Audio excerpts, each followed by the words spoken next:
ত্যাগ করে রাজনীতির জটিল মেল পেয়েছে, ত্যাগ করি রাজ আবরণে উপস্থিত হলো আমি অরণ্যর নির্মল পরিবেশ। যত নাই জটিলতা, নাই যত কুটিলতা, আছে মাথু অরণ্যর নিষ্পাপ সরলতা।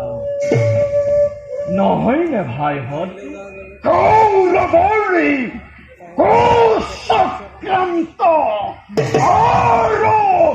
সকলোৰে কপট পাশতে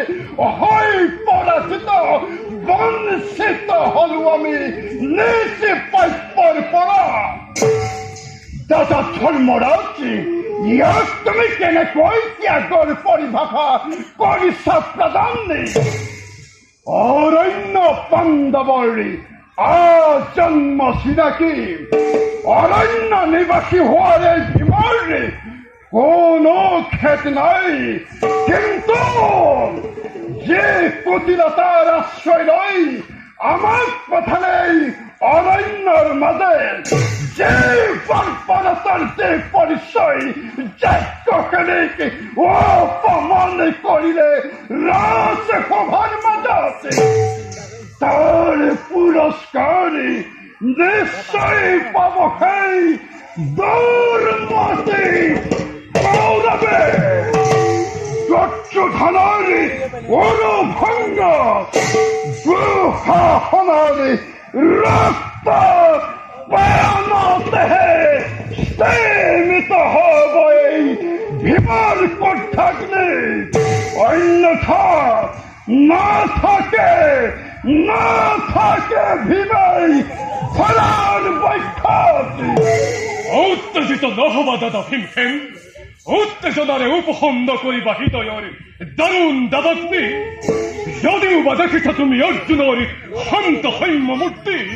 দেখা নাই তুমি মোর হৃদয় সাগরের উত্তাল তরঙ্গ রাখি যে ক্ষুধাগ্ন সৃষ্টি হয়েছে তোমার হৃদয়ের মাজত তাকে পালন করা দাদা তাকে এনেভাবে পালন করা যাতে সময়ত তার উৎকিরণে সৃষ্টি করিব পারে ধ্বংসর ধুমুহা